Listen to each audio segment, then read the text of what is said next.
điều làm tôi rất hạnh phúc. And I'm really grateful. I want to thank all of you way back there in the back. Và tôi muốn cảm ơn tất cả các anh chị đứng ở phía dưới đằng sau kia. That's where I sat the first time I came to a meeting like this. Lần đầu tiên khi tôi đến một cái buổi hội thảo như thế này là đó là nơi mà tôi ngồi đó. And I was hoping I could sneak out. Và tôi chỉ hy vọng là tôi có thể chuồn ra ngoài. And so if you feel that way, please don't. Và nếu như bạn có cảm giác đó thì đừng có bỏ về.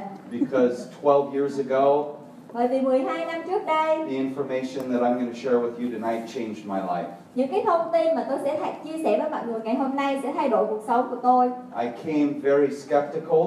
Và tôi đến rất là nghi ngờ. I was not interested. Tôi không hứng thú nữa. I'd already said this isn't for me. Và tôi nói trời, đây không phải cho tôi. But the truth is I had no idea what I was about to learn. Nhưng mà thực sự là lúc đó tôi không biết là tôi đang chuẩn bị nghe về cái điều gì. And so I'm asking you to keep an open mind. Và vì vậy tôi đề nghị mọi người hãy mở lòng ra.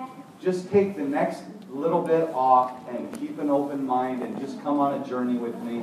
Và tôi đề nghị mọi người hãy cố gắng mở lòng ra và đi theo một cuộc hành trình cùng với tôi. Because I know that if you will see what I saw, bởi vì tôi biết rằng nếu như bạn có thể nhìn thấy những gì tôi đã nhìn được, and many other people in this room see, và rất nhiều anh chị trong phòng này họ đang nhìn thấy, what I'm going to share with you has the ability to change your life in a huge way.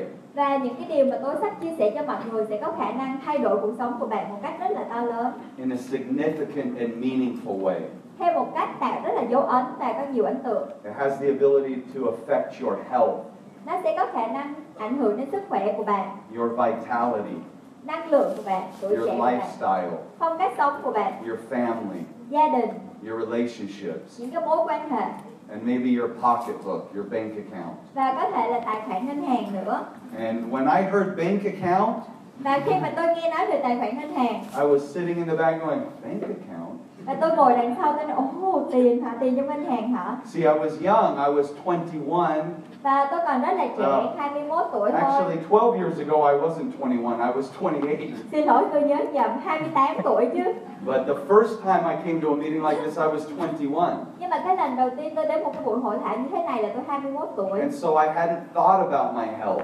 Và lúc đó thì tôi chưa có nghĩ gì về sức khỏe hết. Because I was healthy. Bởi vì hồi đó tôi rất là khỏe I mạnh. was young. Còn trẻ I nữa. had tons of energy. Có rất nhiều năng lượng. I could party all night and wake up and work all day and have energy left over. Và tôi có thể tiệc tùng cả đêm, sáng tỉnh dậy vẫn có rất là nhiều năng lượng. But that changed over time. Nhưng mà cái điều đó theo thời gian thì nó sẽ thay đổi. And I have found something now that has offered me the ability to live like I did when I was 20. Và bây giờ tôi đã tìm ra được một cái cơ hội cho tôi cái khả năng sống giống như khi tôi 21 tuổi. Is this my hair train? Thank you so much. Forgive me. I want this here, then I can see it. So I grew up in the United States. Và tôi lớn lên ở Mỹ. I was born in a family of 6 children. Tôi được sinh ra trong một gia đình có 6 đứa con. I was number 4. Tôi là đứa con thứ tư. I had 3 older sisters. Và tôi có 3 người chị. And they were all beautiful and smart. Họ rất là đẹp và thông minh nữa. And when I showed up, I was very rebellious. Và hồi xưa thì tôi có sự nổi loạn rất là lớn. My mom and dad were both school teachers. Và bố mẹ của tôi đều là giáo viên ở trường. And so we had a pretty large family and not a lot of money. Và hồi xưa gia đình của tôi là một gia đình rất là lớn nhưng lại không có nhiều tiền lắm. But my parents taught me the important things about life. Nhưng mà bố mẹ của tôi đã dạy cho tôi cái điều quan trọng trong cuộc sống này. Like integrity. Đó là sự chính trực. Working hard. Làm việc chăm chỉ. Being humble and teachable. Khiêm nhường, sẵn sàng học hỏi. Even when you're really successful. Dù là đã có thành công rồi. Being really fun and positive. Lúc nào cũng tích cực và vui vẻ. And trying to be the kind of person that wants to give back to others to make their life better. Và hãy cố gắng trở thành một con người luôn luôn sẵn sàng đền đáp lại và cho người khác những cái điều mà mình có thể biến cuộc sống này trở thành điều tốt đẹp hơn. That's what my parents gave me. Đó là cái điều mà bố mẹ tôi dạy cho tôi. That's what they taught me by their example. Đó là cái điều mà họ đã dạy tôi bằng những cái ví dụ. And with this company, that's what I do. Và với cái công ty này, đây chính là điều mà tôi làm. I've been all over the world. Tôi đã đi khắp thế giới rồi. Nearly 50 countries. 50 đất nước. And I talk about those 5 things. Và tôi nói về 5 cái điều đó. And so tonight, I hope that you'll take notes. Và hôm nay tôi hy vọng mọi người ghi chú lại. Because even if you're not interested in what we're doing, Và mặc dù là mọi người không hứng thú những gì chúng tôi đang làm, I promise you that I will leave you with some information that could make your life better tôi if hứa với you'll mọi write người it rằng down. mình sẽ đi rời khỏi buổi tiệc này với những cái thông tin mà làm cuộc sống của mình trở nên tốt đẹp hơn. Nên I hãy also ghi chú want- cái điều này xuống. I also want you to relax if you're brand new. Just relax. No one here is selling or convincing you of anything. Và với bạn là những người mới thì hãy thoải mái đi, bởi vì ở đây không phải ai cố gắng là thuyết phục hay là bán cái gì cho bạn đâu. This might not be for you. Đây không phải là cơ hội cho bạn, có thể là như vậy. But if it is, Nhưng nếu nó là cơ hội cho mình, then you're in for the ride of your life. và mình đã đi một cái con đường đúng cho cuộc đời của mình rồi. And I'm hoping this works. Và anh Okay, there we go.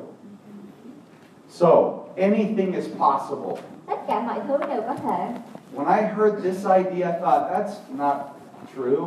Khi mà tôi nghe cái điều này lần đầu tiên, tôi nói cái này không có đúng rồi. You know, we had a hard life growing up. Bởi vì chúng tôi lớn lên rất là khó khăn. I wanted to fly. Tôi muốn bay, I wanted to travel all over the world. tôi muốn đi du lịch trên toàn thế giới. I wanted to play sports, but we didn't have the money. Tôi muốn chơi thể thao nữa, nhưng chúng tôi không có tiền. But I want you to know that anything is possible for you. Nhưng mà tôi muốn mọi người biết rằng tất cả mọi thứ đều có thể có được. And I want you to leave here knowing that you were created for a special purpose. Và tôi muốn mọi người rời khỏi buổi họp ngày hôm nay và biết được rằng mình được tạo ra bởi một cái mục tiêu rất đặc biệt. You matter. Cái việc tồn tại của mình rất là có ý nghĩa. Some of you in this room are very wealthy. Và có nhiều anh chị trong phòng này rất là giàu có, You have a lot of money. có rất là nhiều tiền, You have beautiful cars and nice homes. sẽ có xe đẹp, nhà đẹp, You have good businesses. sẽ có những cái công việc kinh doanh tốt. But I believe that in this country, like many countries around the world, the majority of people don't live that way. Nhưng mà tôi tin tưởng rằng đất nước này cũng giống như nhiều đất nước khác thì những cái phần lớn dân số họ không sống như vậy. Where am I supposed to? There we go. A lot of people in this country Và rất là nhiều người trong đất nước này live the way that I did for many years, sống cái cách sống của tôi mà tôi đã sống trong rất là nhiều năm, and the way that my parents did for many years. cũng như là cái phong cách sống của ba mẹ tôi trong rất Actually, là nhiều most năm. of their lives, my parents spent their time in this first category. Và rất là nhiều, gần như là cả cuộc đời của tôi, bố mẹ của tôi sống trong cái khung đầu tiên. They worked very hard. My dad worked a full-time job, and he always had a business on the side. Và bố mẹ của tôi làm việc rất là chăm chỉ, bố của tôi làm giáo viên, ông ấy lại có công việc kinh doanh riêng nữa. And at the end of the month, there was always a rush to figure out how to pay the bills. Always. Và đến cuối tháng thì lúc nào cũng cảm thấy rất là gấp gáp, không biết làm sao để có thể trả được hết tất cả những cái hóa đơn. Maybe some of you know what that feels like. Và có thể là một vài anh chị ở đây hiểu được cái cảm giác đó. There's a lot of people that maybe live like this, Và có rất là nhiều người khác họ sống như thế này. where they've got no time, but they have a ton of money. Có thể là họ không có thời gian nhưng họ lại có rất là nhiều tiền. When I was driving the other day, I saw somebody in a Bentley, beautiful car. Và tôi lái xe vòng vòng và tôi thấy có một người chạy xe Bentley, một cái xe rất là đẹp. I asked Ngọc An how much the car cost. He said that's $600,000. Và tôi hỏi anh Ngọc Anh là cái xe đó bao nhiêu tiền, thì anh Ngọc Anh nói là 600.000 đô. But this guy was driving late at night to go to his business. Nhưng mà anh ấy đang lái xe trong đêm khuya, có thể là đang đi làm. So maybe he had a lot of money, but he was very busy and probably wasn't having a lot of time with his family and Và friends. anh ấy có lẽ là có rất là nhiều tiền nhưng mà rất là bận rộn và không có thời gian với gia đình cũng như bạn bè của mình. There's been a time in my life when I've had lots of time and no money. Và có rất là nhiều khoảng thời gian trong cuộc sống của tôi có rất là nhiều thời gian nhưng lại không có tiền. Has anyone here ever felt like that? Có ai ở đây có cảm giác như vậy không? That's a horrible place to be too. Một nơi cũng không có được vui lắm đúng không? Because you're thinking about all the things you would do if you did have money, Bởi vì mình rảnh cho nên mình ngồi nghĩ là nếu như có tiền thì mình sẽ làm cái này, cái này, cái này. and you're super bored and the days are so long and slow. Và mình cảm thấy quá nhàm chán, ngày thì quá chậm và quá dài. I've been in every one of those places. Và tôi đã trải qua thời gian của mình ở tất cả những cái lĩnh vực này, những khía cạnh này. I was a millionaire and bankrupt twice before I was 27 years old. Trước khi tôi 27 tuổi thì tôi đã trở thành triệu phú và phá sản 2 lần.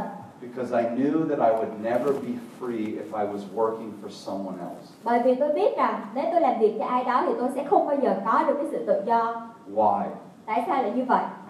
Ask yourself this, does your employer pay you what you feel you're really worth? Bạn hãy hỏi bản thân của mình xem cái người chủ của mình họ có trả cho bạn tiền bằng cái giá trị của mình hay không?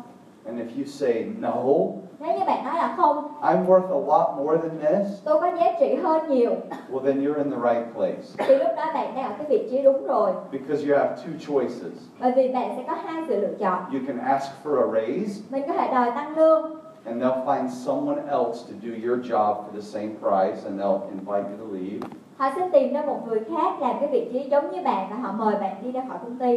Or you can do what many of us did and become an employer of yourself. Hoặc là bạn có thể làm điều giống như rất là nhiều chúng tôi đang ở đây làm và có thể trở thành người chủ của bản thân mình.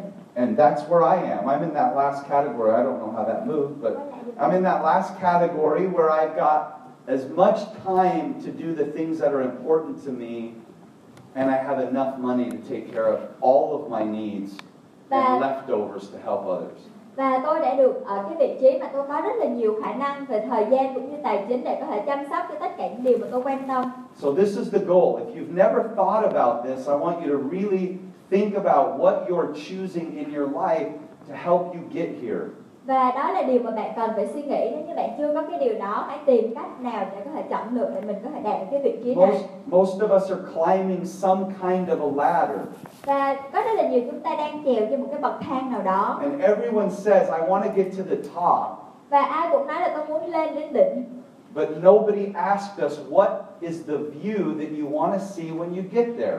Nhưng mà không ai hỏi chúng ta là khi bạn lên đỉnh cái thang như vậy thì bạn muốn nhìn thấy cảnh vật như thế nào. My whole life, all I have to do is keep climbing. I'll get there sometime. Và cả cuộc đời thì lúc nào tôi cũng nói, tôi sẽ cố gắng leo lên một ngày nào đó thì tôi sẽ đến được cái đỉnh của cái thang. And the danger is if you arrive and you look around and you just see more buildings and more ladders to climb and not what you want in your life.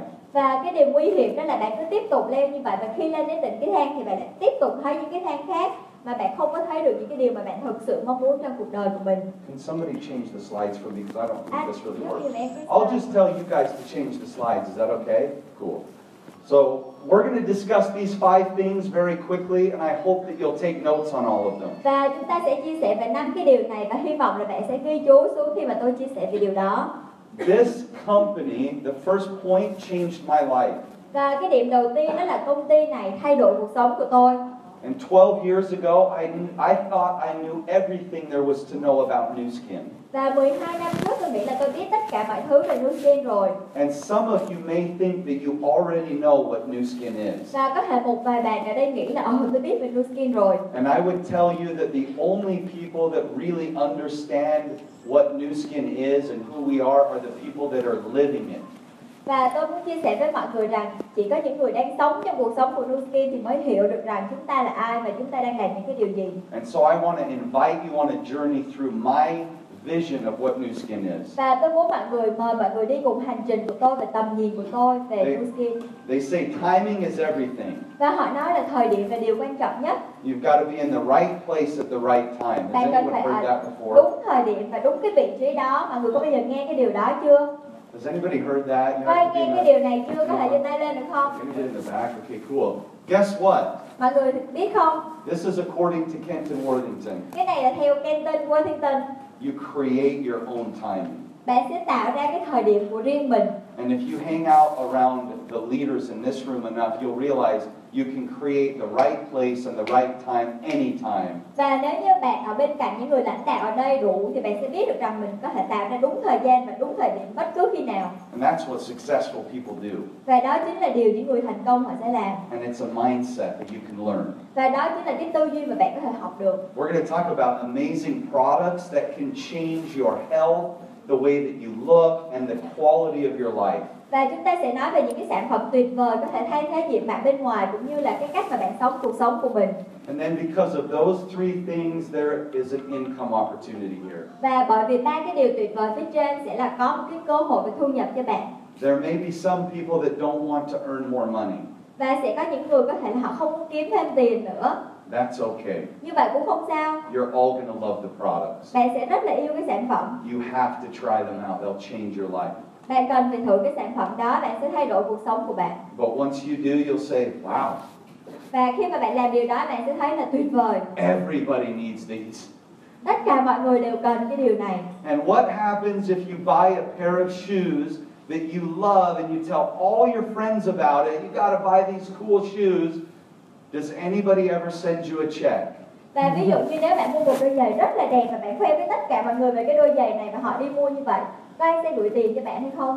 Do you know how many people I told they should come to Vietnam? Bạn nghĩ là bạn có biết tôi nói với bao nhiêu người là họ cần phải đến Việt Nam hay không? Everywhere I go, people say, "What's one of your favorite countries?" I say, "You got to go to Vietnam. It's amazing. I love it." Và bất cứ nơi nào tôi đi, người ta hỏi là anh thấy nơi nào tuyệt vời nhất, thì tôi nói là bạn phải đến Việt Nam, một nơi rất là tuyệt vời và tôi rất thích Việt Nam. I'm still waiting for a check from somebody. Tôi vẫn chờ đợi tiền từ ai đó. Okay, next slide. So we're going to talk about these 5 things. Please take good notes. Và khi chúng ta nói về 5 điểm này thì hãy ghi chú lại nhé. I believe you can tell a lot about a person or a company by their mission or their vision. Và tôi nghĩ là mình có thể nói nhiều về một công ty bằng cái tầm nhìn và sứ mệnh của công ty đó. If you want to know something about us, và nếu bạn muốn biết một điều gì đó về chúng tôi, and if you want to know why the person invited you, whoever invited you, if you ask yourself, why did they invite me? Và nếu như mà bạn muốn biết là tại sao cái người đó lại mời mình đến đây, did they invite me because they want to make money off of me? Không biết là họ có muốn lấy tiền của tôi hay không? That's what I thought. Hồi xưa thì tôi nghĩ là như vậy đó. Unlike my dirty friend invited me because they just want to make some money on me. Và tôi nói trời, cái người bạn xấu xa này mời tôi đến chỉ muốn lấy tiền của tôi thôi chứ gì. That is not why we invited you. Và đó không phải là lý do tại sao chúng tôi mời bạn đến đây. We invited you because our mission is to be a force for good in the world. Và chúng tôi mời bạn đến bởi vì sứ mệnh của chúng tôi là trở thành đội ngũ làm những điều tốt đẹp. And we need your help. Và chúng tôi cần sự giúp đỡ của bạn. We just simply can't do it alone. Chúng tôi chỉ đơn giản là không thể nào tự mình làm cái điều đó được mà thôi. We want to make your life better. Chúng tôi muốn cuộc sống của bạn trở nên tốt đẹp hơn. And we want to help as many people as we can live healthier, wealthier lives. Và chúng tôi muốn giúp tất cả mọi người có một cuộc sống khỏe mạnh hơn và tốt đẹp hơn. That may sound too good to be true. Nghe có vẻ quá tốt để có thể là sự thật, đúng không? Welcome to our world. Xin chào đón đến với thế giới của chúng tôi.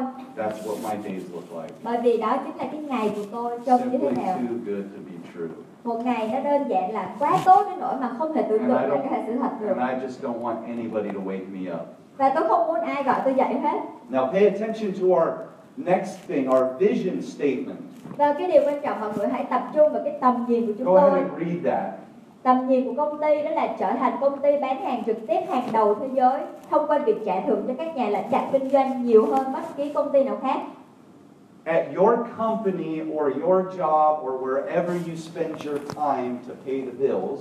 Và tại công ty của bạn, công việc của bạn hay là bất cứ nơi nào mà bạn dành thời gian, Do they have this type of a vision statement on the wall? liệu họ có cái tầm nhìn như vậy viết lên tường hay không? Because if not, you might want to consider another place. Và nếu trong công ty đó không có cái điều này, bạn nên phải suy nghĩ là mình nên chọn một nơi mới. I think that's awesome. Tôi thấy đó là điều rất là tuyệt vời. Our public goal is to make you wealthy. Và cái mục tiêu mà gọi là công bố rộng rãi là muốn giúp mọi người trở nên giàu có. Most corporations want to pay the shareholders. Và tất cả những cái tập đoàn muốn trả tiền cho những cái người mà đóng góp cho tập đoàn đó. I invest in the stock market and most companies say our goal is to return money to the investors. Và tôi đầu tư chứng khoán và mục tiêu của những công ty đó họ nói là sẽ trả tiền cho những người đầu tư. Well, our goal is to help you raise your quality of life wherever you are. Và mục tiêu của chúng tôi đó là tăng cái chất lượng cuộc sống của bạn dù bạn có sống ở bất cứ nơi nào. Next slide. Slide tiếp theo. And actually it's because our company is one of the top performing and has been for many, many years one of the top performing stocks on the New York Stock Exchange. Và điều đó bởi vì là chúng ta đã được niêm yết trên sàn chứng khoán và là một trong những cái công ty mà có cái sự phát triển mạnh nhất so sánh với những cái công ty khác. We've done business for 30 years. Và chúng ta đã làm công ty này 30 năm rồi. We currently offer our products and our business opportunity in 53 countries. Và chúng ta đã có cái sản phẩm cũng như cái cơ hội kinh doanh này trên 53 nước trên toàn thế giới. What does that mean for you? Điều đó đối với bạn có nghĩa là gì? How many of you would like to have a business in another country other than just Vietnam? Và có ai muốn mở rộng cái công việc kinh doanh của mình ra đất nước khác ngoài Việt Nam hay không? I did. Tôi cũng vậy. I wanted to travel all over the world and have an excuse to go there. Và tôi muốn du lịch trên toàn thế giới và có một lý do gì đó để đến đó. That's the best part about this. Và tôi thấy đó là phần tuyệt vời nhất ở việc này. If you're a business owner, you can diversify your income all over the globe. Và nếu như bạn là một người chủ kinh doanh, bạn có thể đa dạng hóa tất cả các thị trường của mình trên toàn thế giới. If you own a clothing store in Ho Chi Minh City, nếu như bạn sở hữu một cái cửa hàng quần áo ở Hồ Chí Minh đi, and things go bad here, the economy drops here, what happens to your business? Và nền kinh tế ở đây giảm xuống thì điều gì sẽ xảy ra với công việc kinh doanh của bạn? Hey, you want to diversify, and this business allows you to do that all over the world. Và bạn muốn đa dạng hóa đúng không? Công việc này sẽ cho bạn cái khả năng có thể đa dạng hóa trên toàn thế giới. Next slide.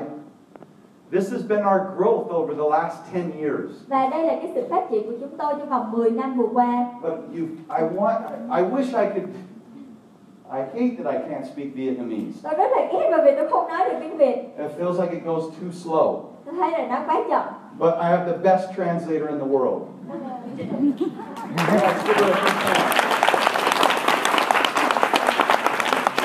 Okay, so if this is the most important slide for me.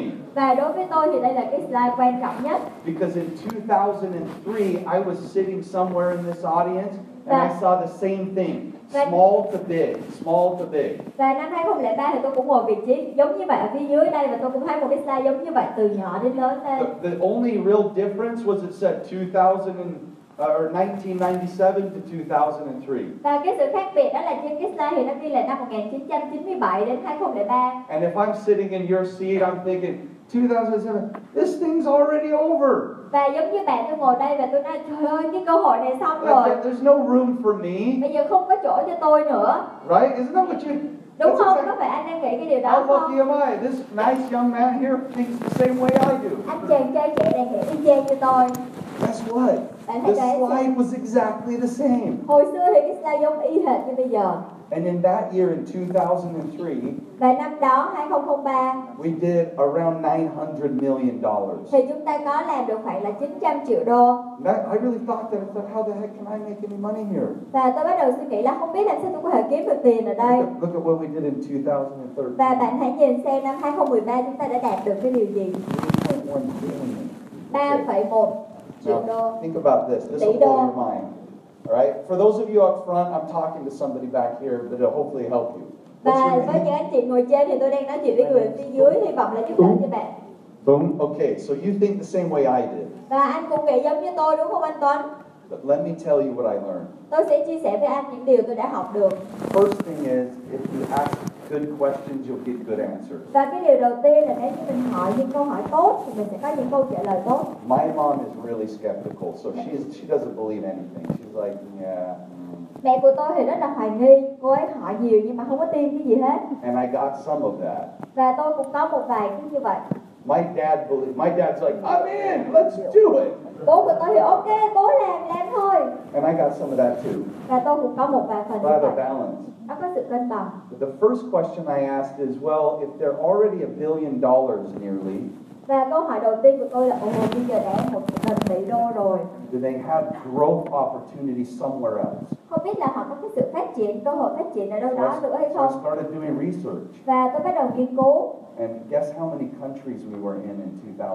Và mọi người có biết năm 2003 thì công ty Nuskin có mặt ở bao nhiêu nước không? Only 34. Chỉ có 34 nước mà thôi. The first thing I noticed was that we could go to new markets. That could be a cool thing. Và cái điều đầu tiên tôi biết là chúng ta có thể mở những cái thị trường mới, đó là điều rất là thú vị.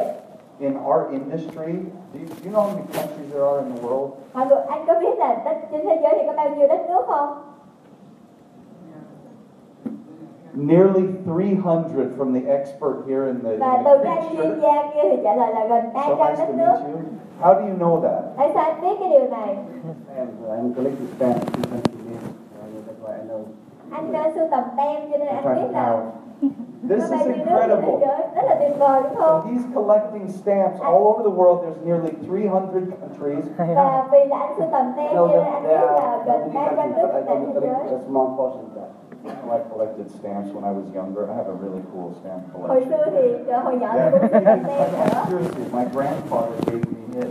Bố của ông nội của tôi thì cũng cho tôi cái bộ sưu tầm tem của ông tôi nữa. You didn't inherit anything. That's the only thing I ever inherited. Đó là cái thứ duy nhất mà tôi được thừa But I kế love lại. those. Okay, so nearly 300 countries. We're only in 53. Và có gần 300 nước nhưng mà chúng ta chỉ có thị So trường think ở about 34 this. nước He's mà already thôi. on his phone. Think Và about this. hãy nghĩ xem, We only entered this country 3 years ago. chúng ta mới gia nhập công ty này 3 năm trước đây mà thôi. There's 94 million people here. 94 triệu người dân ở đây. And we've only talked to about 1,000 of them. Và chúng ta chỉ nói chuyện với khoảng 1.000 người Maybe thôi. 100,000. Phải là You 100.000. know how long it would take for us to talk to everyone here? Mọi người nghĩ xem là chúng ta sẽ mất bao nhiêu thời gian để nói chuyện với tất cả mọi người ở đây? A long time. Khoảng thời gian rất là dài. You look like a sharp guy. We're opening up Brazil, Và nhìn anh có vẻ rất là, Chile, chúng ta chuẩn bị mở cửa India, Brazil, and Chile, I'd love to Ấn do Độ. business with you there. Và tôi rất là muốn cùng làm việc với anh ở seriously. những cái đất nước đó. So the key is you guys have to have the vision to be able to see, just like I saw that the company had huge potential in the future. Và cái điều tuyệt vời đó là mọi người cần phải có cái tầm nhìn giống như tôi đã nhìn thấy hồi xưa. Đó là công ty chúng ta sẽ có cái tiềm năng phát triển rất là nhiều trong tương lai. And we stated that we will be doing $10 billion, Và chúng ta đã nói là chúng ta sẽ đạt được 10 tỷ đô la, 3.25% greater, 3.25 times greater than we are now. So we're going to triple this company in the next 5 years. và trong vòng 5 năm nữa thì chúng ta sẽ gấp 3,25 lần so với cái thu nhập bây giờ, doanh thu bây giờ. Please don't leave here thinking that this opportunity is over, Và đừng có rời khỏi khán phòng này và nghĩ là cơ hội này đã qua rồi. because it only just begun. Và bởi vì cái cơ hội này chỉ mới bắt đầu mà thôi. Okay, next slide. Slide tiếp theo. Okay, so I talked about our mission to be a force for good in the world. Và tôi có nói về sứ mệnh của chúng ta là trở thành đội ngũ làm những điều tốt đẹp. We have a goal in Southeast Asia region to save 4 children's lives every single day. Và chúng ta có một cái mục tiêu ở Đông Nam Á này, đó là cứu sống 4 sinh mạng của một em bé mỗi ngày Through the Heart Fund, the từ cái quỹ Southeast mộ Asia tiêu của Heart chúng Fund. ta. But around the world, we're feeding children all over Africa, China, Southeast Asia, Latin America. Và trên toàn thế giới thì chúng ta có những cái quỹ để cung cấp đồ ăn cho những em bé ở châu Phi, ở Trung Quốc. We're protecting reef and rainforests and important landscapes. Và chúng ta cũng bảo vệ những cái rừng mưa nhiệt đới, những cái khu vực cảnh quan. I always wanted to make the world better, Và tôi luôn luôn muốn biến thế giới này trở thành một nơi tốt đẹp but hơn. it seemed too big for me. Nhưng tôi cảm thấy thế giới này quá lớn cho một mình tôi. But with this incredible company and the group of people in this room, we can do incredible things. Và với một cái nhóm tuyệt vời như thế này và những cái đội nhóm tuyệt vời khác trên toàn thế giới, chúng ta có thể làm những điều vĩ đại hơn. I wish I could talk only about this all night. Và tôi hy vọng là tôi có thể nói chỉ về cái điều đó cả But đêm. you cannot help the poor by becoming one of them. Nhưng mình không thể giúp người nghèo bằng cách là trở thành một người nghèo được. The best way to help people is to become wealthy and then give back. Cái điều tốt nhất có thể giúp đỡ những người đó là trở thành người giàu có hơn và sau đó cống hiến lại. And that doesn't just mean money. Và cái điều đó không có nghĩa chỉ là tiền. It means intellect. Thứ nhất là về tri thức. I didn't know how many countries there were, Tôi không biết là trên thế giới này có bao nhiêu đất nước, but you did. nhưng mà anh biết.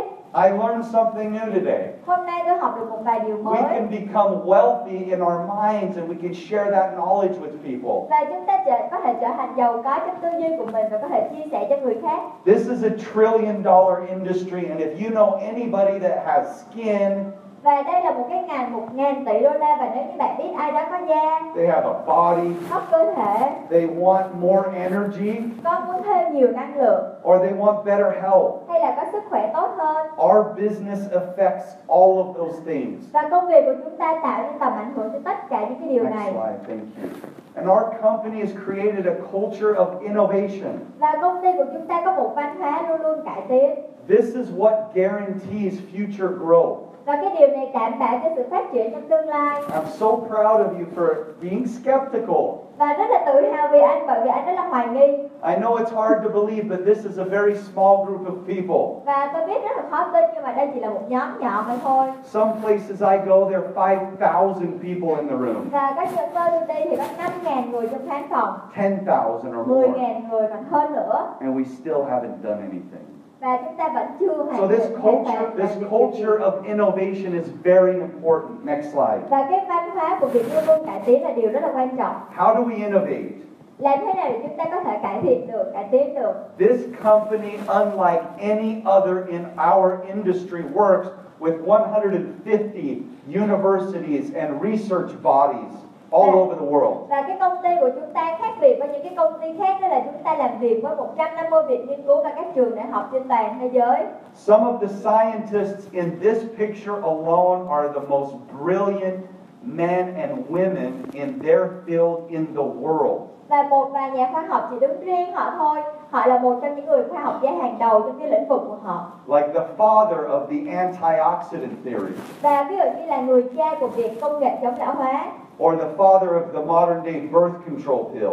Hay là người cha của cái việc là kiểm soát về sinh sản. And many, many others. These are brilliant minds that have associated themselves with Nu Skin Enterprises. Và đây là những cái người có tư duy rất là tuyệt vời và họ đã kết hợp cùng với Nu Skin của chúng ta. My dad taught me that you only get one name.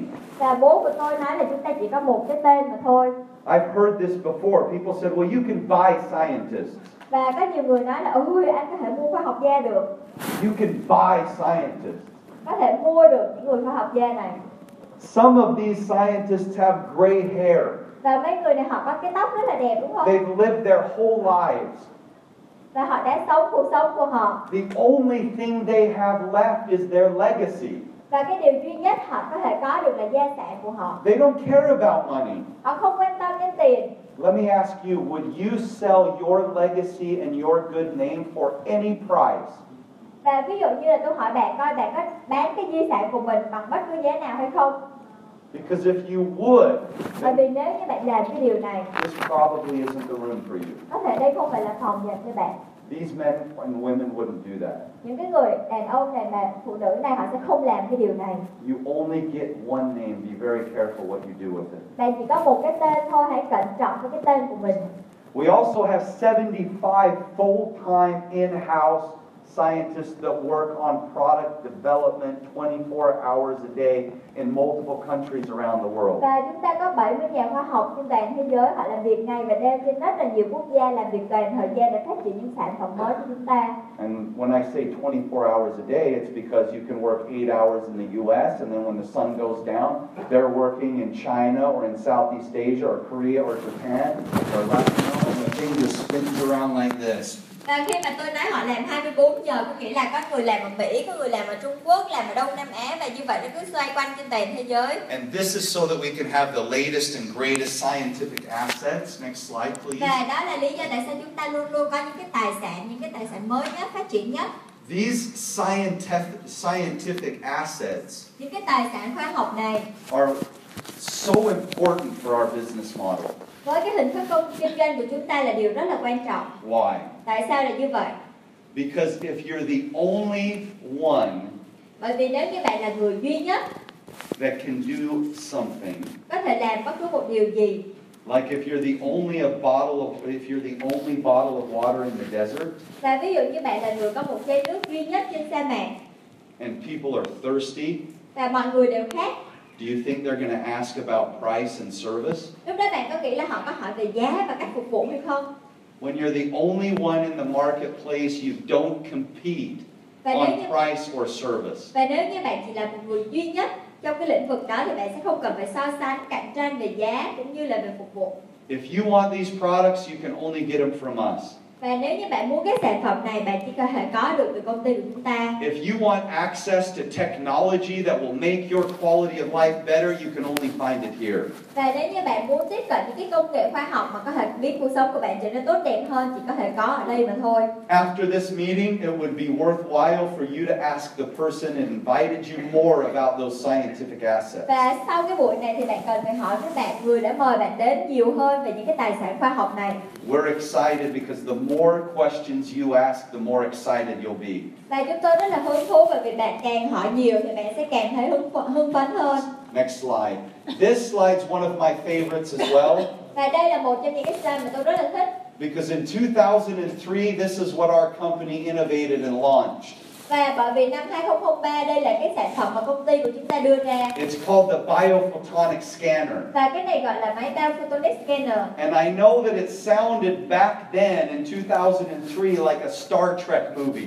Và hồi xưa giống như là cái sản phẩm mà trong cái phim Star Trek thôi. Sounded like a science fiction story. Giống như là trong khoa học viễn tưởng vậy. They said, hey, we can send a light into your skin and tell you how many antioxidants you have. Và giống như họ nói là trời ơi, chỉ có một cái ánh sáng, một cái tia sáng thôi và có thể đo được cái hàm độ mật độ chất chống oxy hóa trong cơ thể của bạn. That sounds pretty crazy, doesn't it?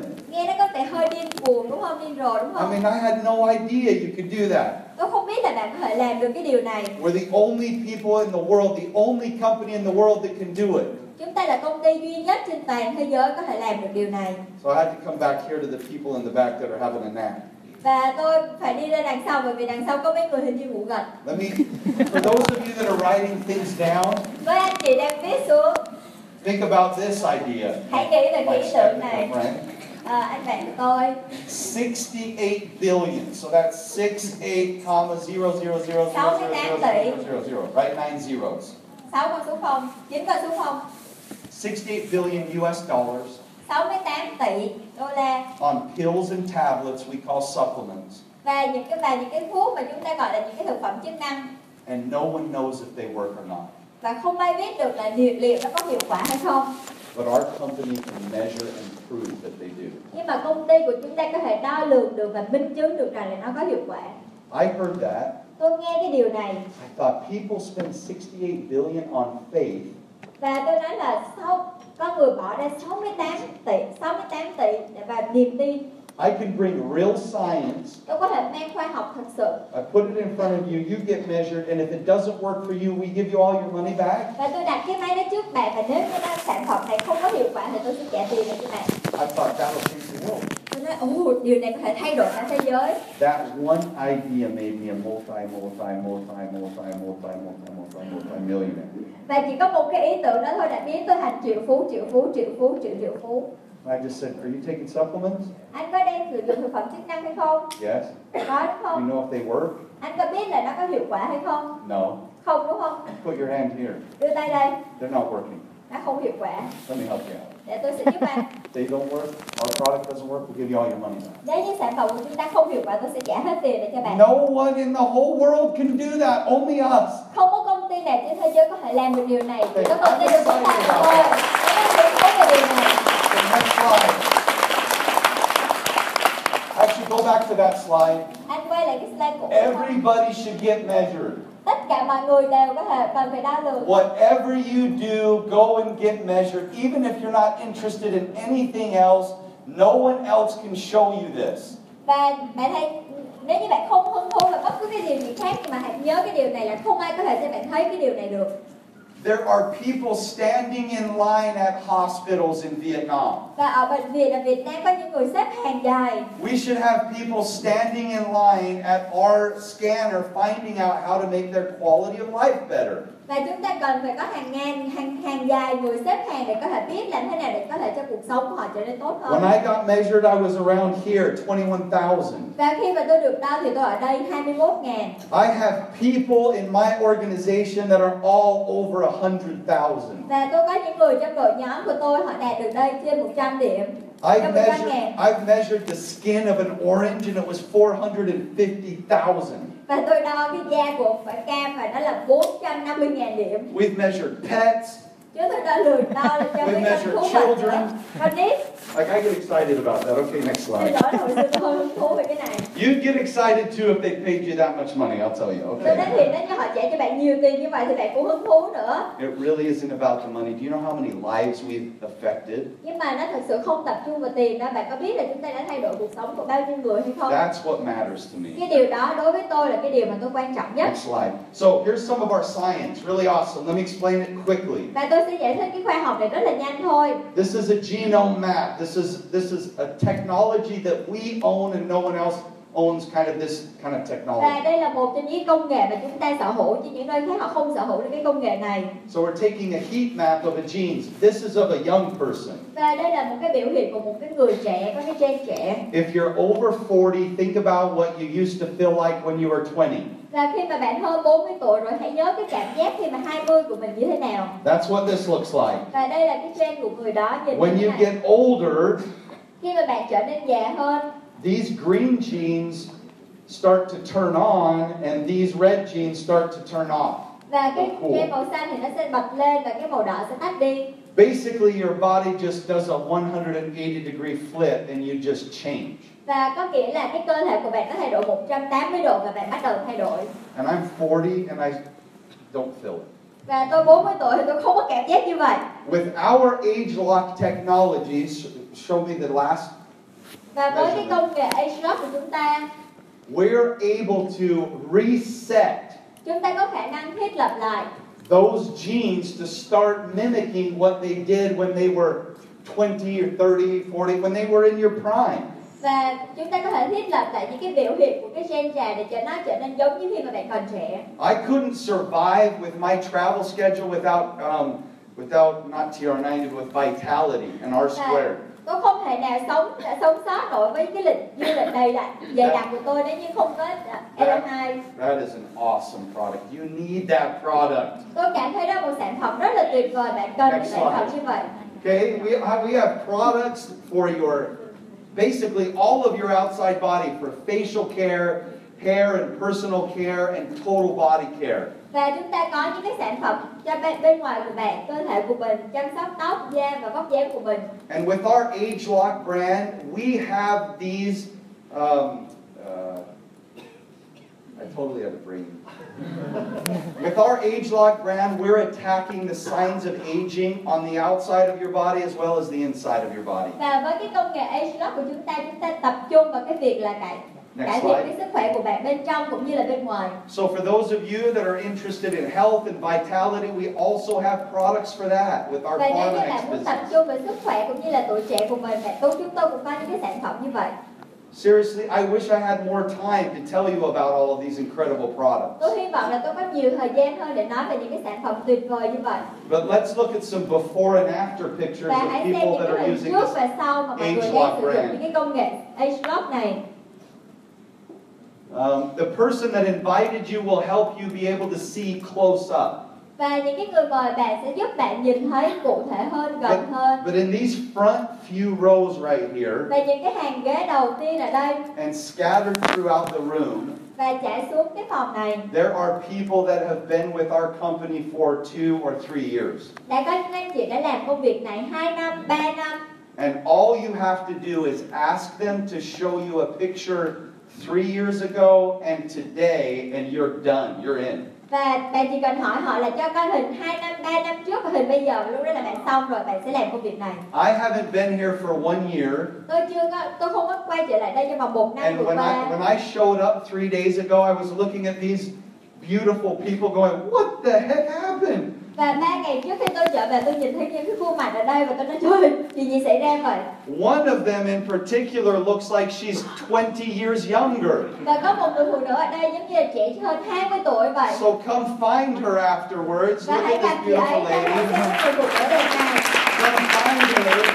Gặp chị ấy, Ask her to show you a picture from 3 years ago. hỏi chị ấy là cái hình 3 năm trước nhìn như thế nào. You can't fake this. Cái này thì không thể giả tạo She được. is Chị amazing. ấy rất là tuyệt vời. Now let's look at our weight loss and body shaping program. It's not really weight loss, it's a body shaping program. Sẽ xem cái chương trình là thay đổi về cái cơ thể bên ngoài. Next slide, please.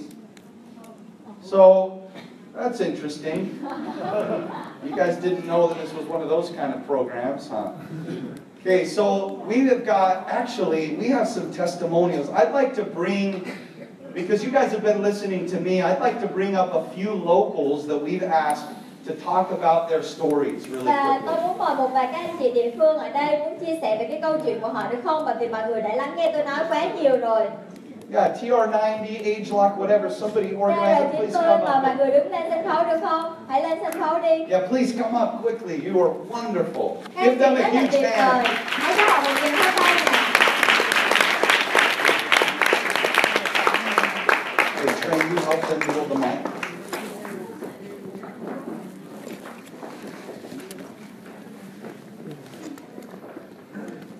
Xin chào tất cả các anh chị, em tên là Vũ Thị Bích Trâm. Cách đây hơn 2 năm rưỡi thì trong khoảng thời gian đó em tăng được 18 kg.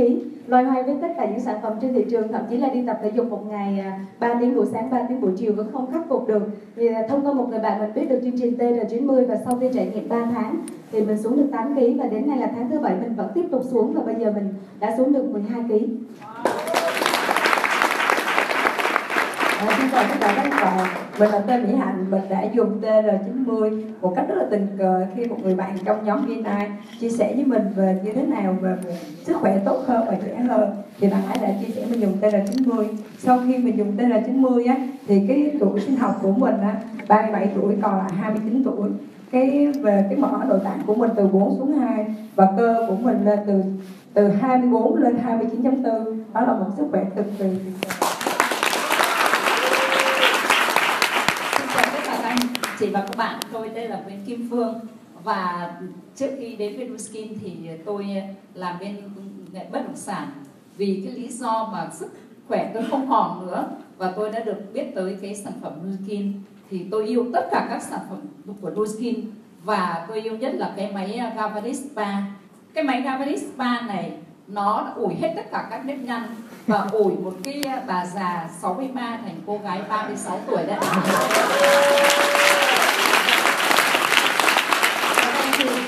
Mình tên là Thủy, làm về trang trí nội thất.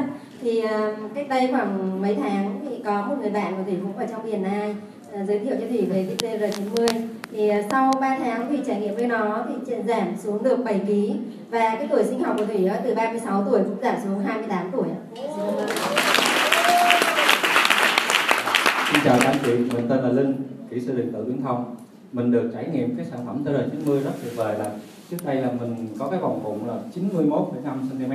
Sau khi mình sử dụng 3 tháng mình giảm được 14 cm và hiện nay là mình còn 63 kg và cái mỡ nội tạng của mình từ 10.5 còn xuống 7. Mình thấy sức khỏe rất là tốt. Xin chào các anh chị, mình tên là Kim Anh, mình 45 tuổi. Trước đây khi mà sinh em bé sau hơn 1 năm thì mình 70 cân và lúc đó thì cái tay của mình to bằng đùi mình bây giờ. Và qua tất cả các quá trình tập luyện thì huấn luyện viên mình bó tay bởi vì chỉ xuống được đến 57 cân là tất cả đã rất là vinh danh rồi. Và sau khi mà sử dụng sản phẩm TR90 thì mình xuống được thêm 7 cân mỡ nữa. Cái quan trọng là 7 cân mỡ nữa và tăng được cơ bắp. Và cái quan trọng nữa là tuổi sinh học của mình đang từ 46 tuổi xuống còn có 38 tuổi.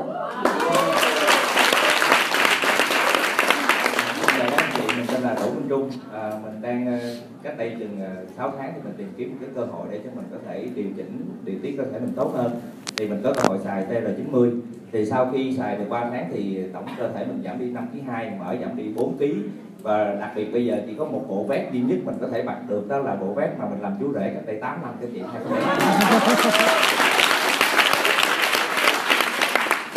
Xin chào các anh chị, mình tên Hồng, năm nay 49 tuổi. Thì trước đây 1 năm chắc là mình cũng là cái người không bao giờ tin vào cái Nuskin này.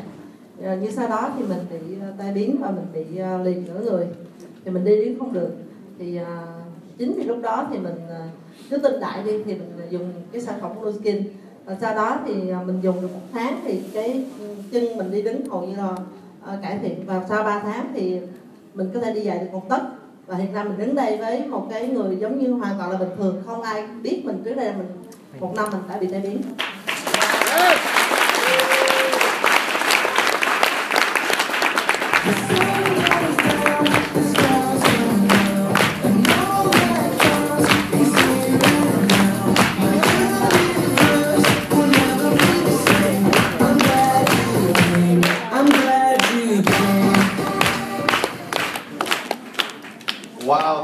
those are incredible stories, aren't they?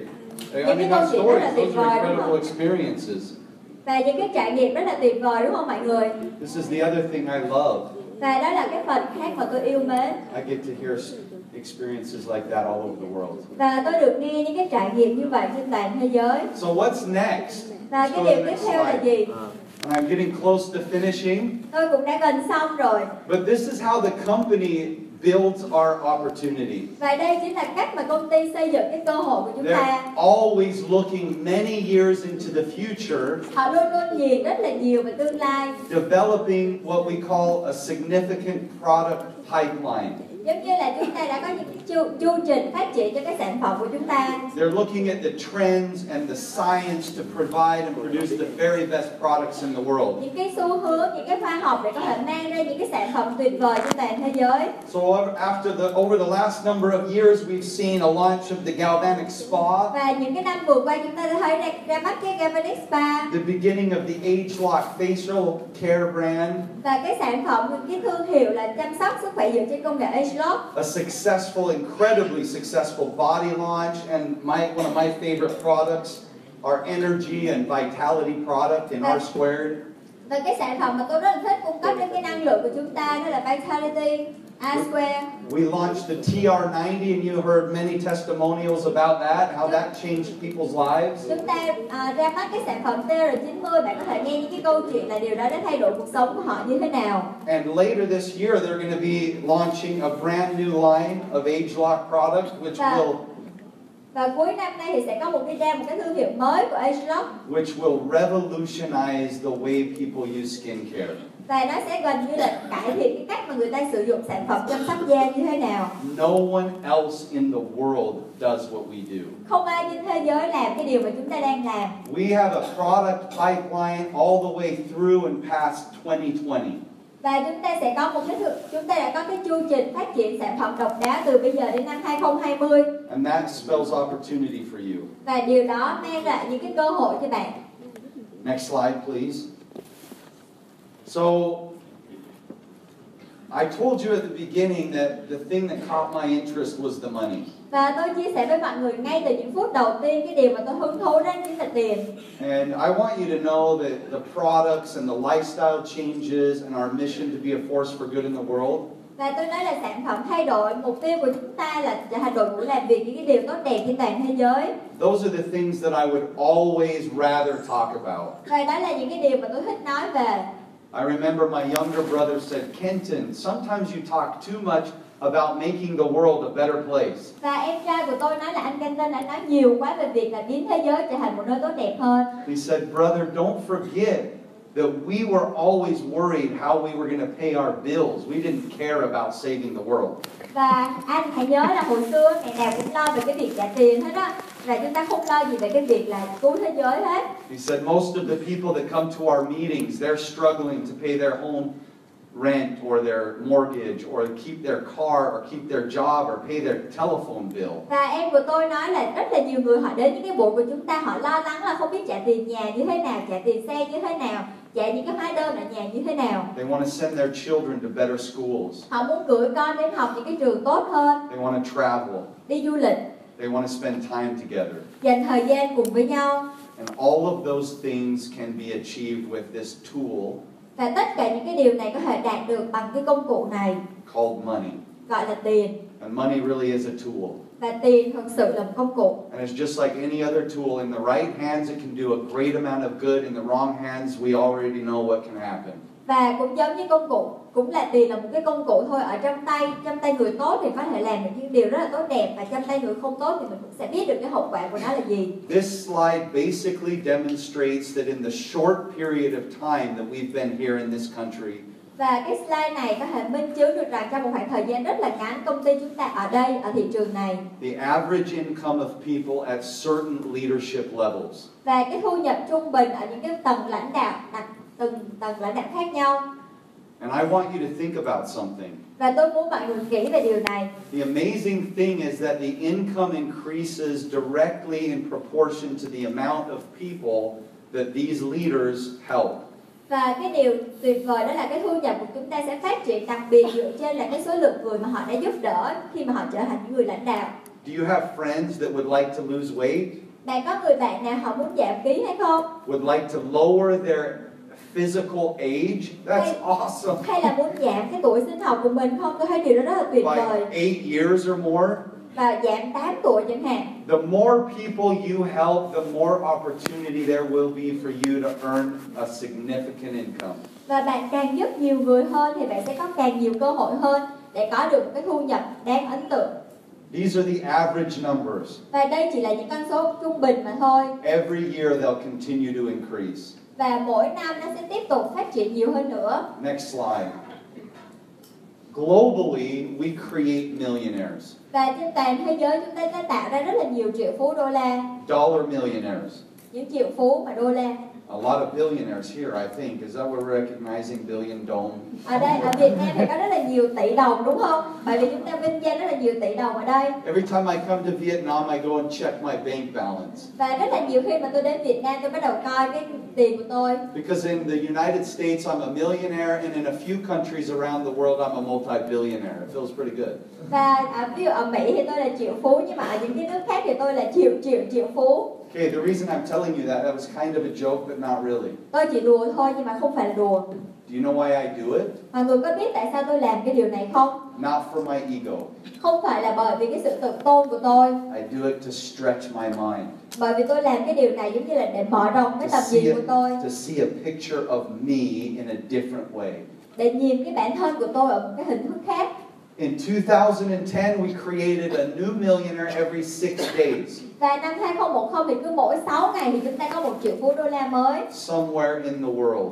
Ở một nơi nào đó trên thế giới. And we were not doing business in Vietnam. Và lúc đó thì chúng ta chưa có thị trường Việt Nam. In 2011, it decreased to 5 days. Và năm 2011 thì giảm xuống là cứ mỗi 5 ngày là có một người mới. And then in 2012, when we opened up Vietnam, right? Và năm 2012 khi chúng ta mở cửa thị trường đúng không? We were creating a new millionaire every 4 days. Chúng ta tạo được một thành viên triệu phú đô la mới mỗi 4 ngày. And now, last year, 2013, we were doing it every 3 days. Năm 2013 thì cứ mỗi 3 ngày thì chúng ta có hơn 1 triệu phú đô la mới. We'll be creating someday in the future, perhaps a millionaire every day. Và có thể một ngày nào đó trong tương lai thì chúng ta sẽ có mỗi ngày 1 triệu phú đô la mới. Over 1,000 millionaires and counting. Và chúng ta đã có hơn hàng ngàn triệu phú đô la rồi. Now, no one called me when they started Apple. Và khi mà họ bắt đầu Apple thì không ai gọi cho tôi hết.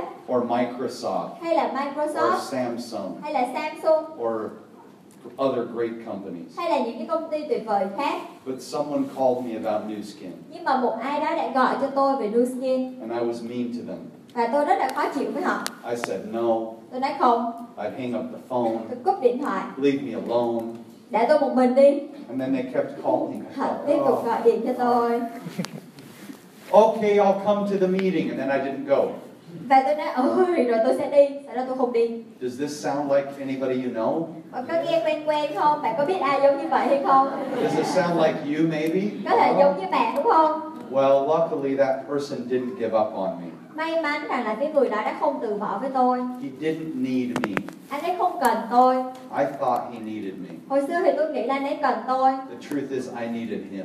Nhưng mà sự thật là tôi cần anh ấy. And I'm grateful I finally listened. Và tôi rất là trân trọng và rất là hạnh phúc bởi vì tôi cuối cùng đã lắng nghe. Because when I first listened, I was not a millionaire, and now Bởi vì cái ngày đầu tiên tôi lắng nghe thì tôi không phải là triệu phú. I'm a billionaire in Vietnamese Và dollars. ở Việt Nam thì tôi là tỷ phú tiền đồng rồi. Okay, next slide quickly. So the company not only pays you in cash, they also give you incredible recognition and trips. Và công ty không những trả bằng tiền mà họ còn cho bạn những cái chuyến đi và những cái thưởng hưởng nữa. For just a little bit of consistent, effective effort. Và chỉ cần bạn cố gắng, nỗ lực, đều đặn và hiệu quả. And because I want you guys to know it's not only me that's making money, it's people in this audience that have qualified to go on trips like this. Và bởi vì tôi muốn chia sẻ rằng không phải là chỉ có một mình tôi mà có rất là nhiều người ở đây họ đã được I'd like a few people to come up and explain to us tôi about muốn this. là một vài anh chị lên đây để có thể giải thích về cái chuyến đi tuyệt vời Okay, so này. please quickly come Và up mời here. các anh chị Give them đứng a lên. hand. Các họ mình sẽ có tay nè. Let's do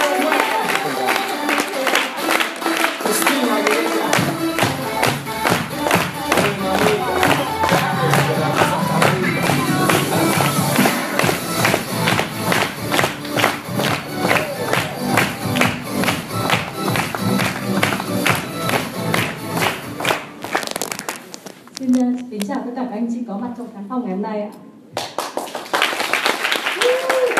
Trang xin được giới thiệu họ tên đầy đủ của Trang là Nguyễn Thị Đoan Trang và năm nay 45 tuổi. Đã có 18 năm làm tại các tổ chức nhà nước và trong đó thì có 13 năm sau cùng thì Trang công tác tại Vigracera và giữ vị trí trưởng phòng kế hoạch đầu tư tại Vigracera Hà Nội gần 7 năm.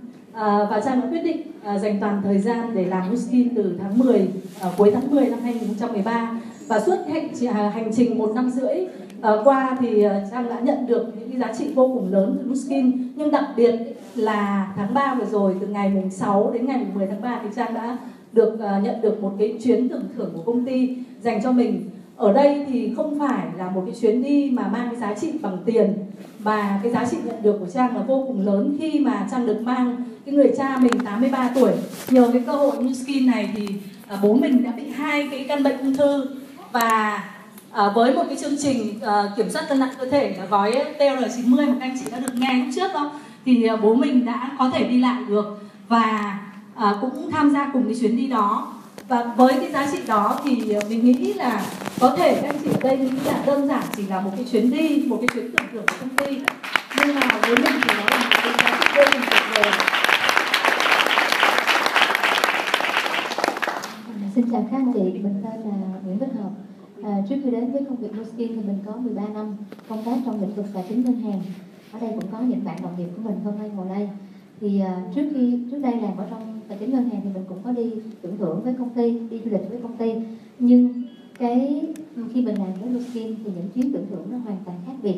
Như chị Trang nói, đó không phải là vấn đề về đẳng cấp, vì công ty thật sự dành cho mình những chuyến đi mà không có công ty nào có thể có được.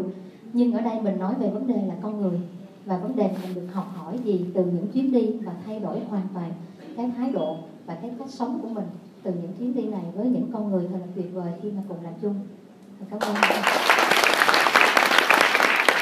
Xin chào tất cả mọi người, mình tên đầy đủ là Trần Tuấn Nam, năm nay 26 tuổi, mình đã từng sinh sống và học tập ở nước ngoài 10 năm tại Anh và Úc và hiện tại mình đang quản lý công việc kinh doanh cao cấp căn hộ cho thuê của gia đình mình. Đối với Nam, tất cả những chuyến tưởng thưởng này đều rất quan trọng bởi vì Nam đã từ chối cơ hội Nuskin này khoảng 1 năm trời.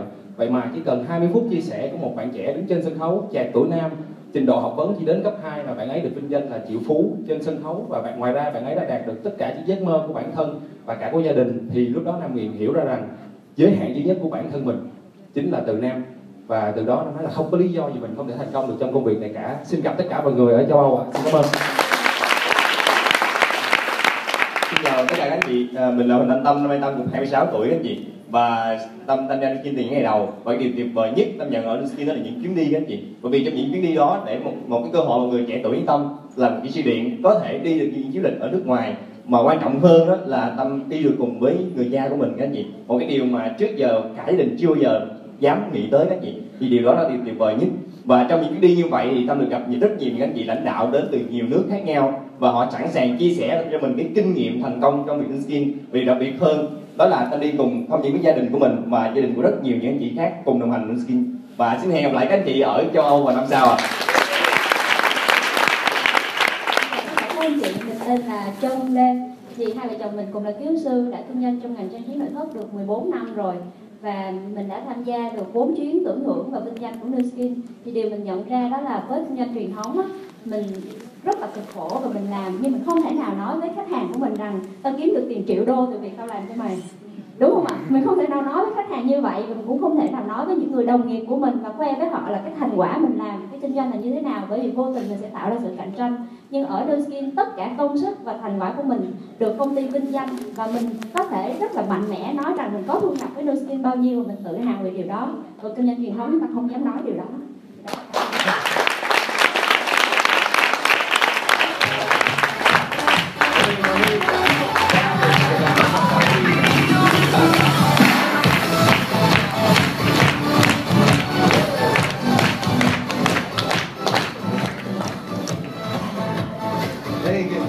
I forgot my words. I know what it is. Yeah. Okay. Wasn't that đúng rồi? Cảm ơn rất nhiều. Okay, you got, honestly, if that's all I would have heard tonight, that would have been enough for me. Và đối với tôi thì chỉ có những cái chia sẻ này thôi tôi đã thấy đủ rồi. mindset change, thay đổi về tư duy, time with family and loved ones, có thời gian với gia đình và những người mình yêu mến, more health, có sức khỏe hơn, vitality, có thêm năng lượng, quality time, có nhiều thời gian tuyệt vời, financial success. có sự thành công về tài chính. My dad taught me another thing. He said, Kenton, show me your friends and I'll show you your future. Và bố của tôi cũng nói với tôi một điều, đó là hãy cho tôi biết bạn của con là ai thì bố sẽ cho con biết tương lai của con như thế nào. This is the last slide for me. Và đối với tôi đây là cái slide cuối cùng. And I just want to cover a couple of ideas with you. Và tôi muốn chia sẻ một vài ý tưởng với bạn. This slide talks about becoming. Và cái slide này nói về trở thành. And that's the most important thing first, really, here at the bottom left. Và mọi người có thể thấy không, trở thành đó là phần quan trọng nhất. I loved your testimonial. It was somebody that I wanted to become like that attracted to me in this business. Và tôi thấy cái điều của anh chia sẻ rất là tuyệt vời, bởi vì là anh ấy muốn trở thành một người nào đó, và đó là lý do anh ấy làm công việc kinh doanh này. If you choose to come on this journey, you're not going to be alone. Và nếu như bạn chọn cái cuộc hành trình này thì bạn sẽ không phải làm cái điều này một mình.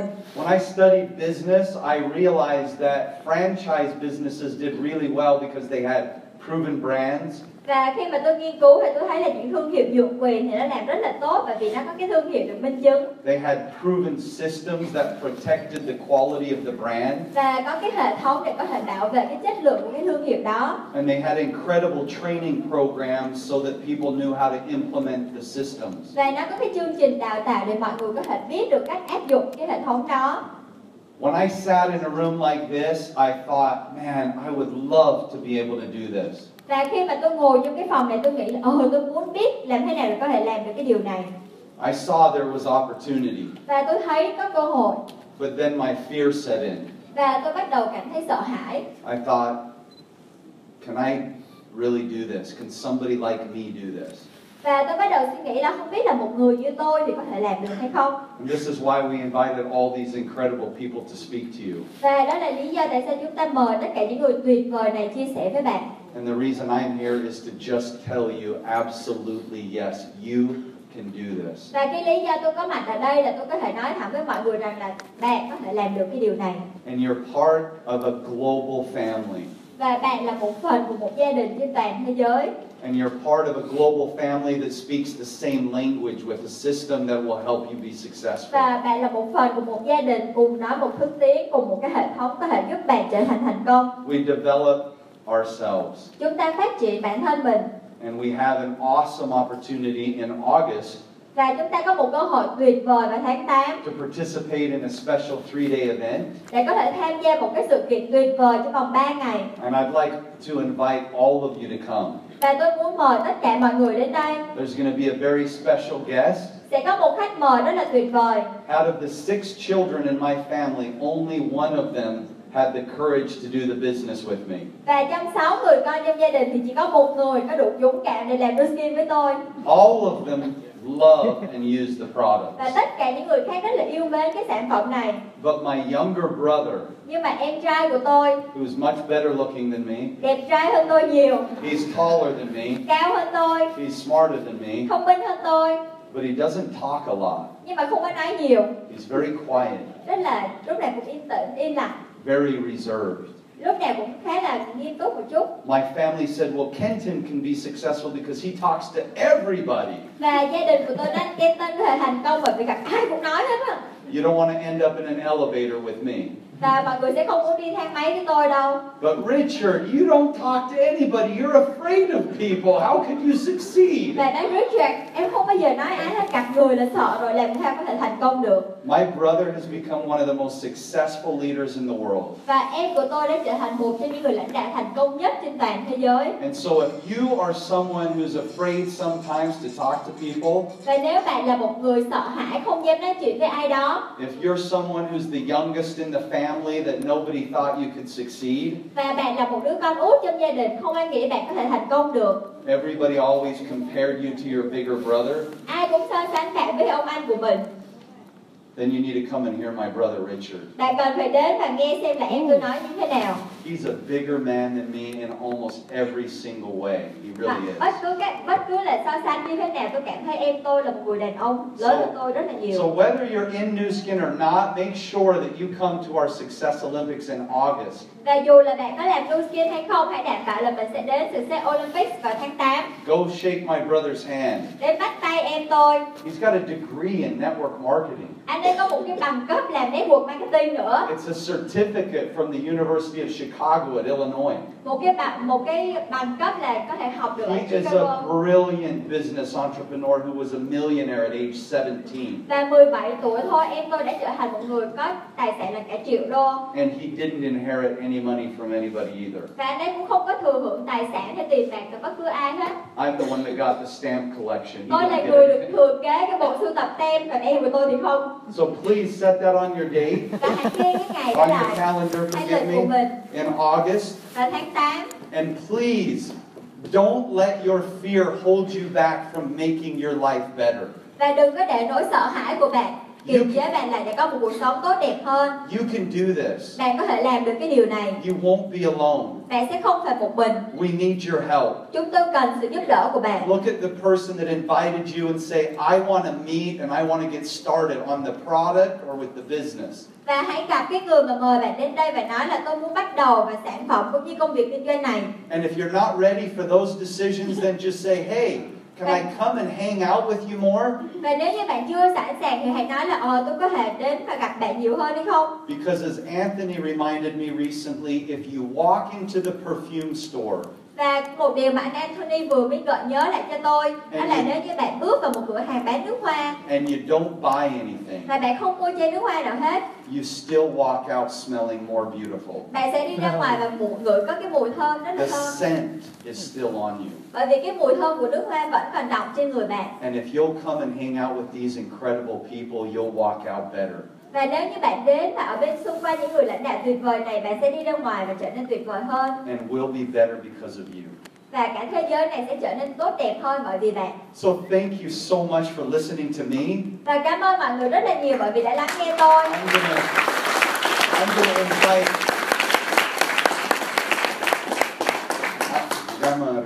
I'm going to invite one last group of people to very quickly share some ideas with you, and then we're going to close for the evening. So và tôi sẽ mời cái nhóm cuối cùng lên sân khấu chia sẻ một vài ý tưởng với mọi người và chúng ta sẽ kết cái chương trình này. I'd like those leaders to come up quickly. Please Và mời give them các a vị hand. lãnh đạo lên sân khấu được không ạ?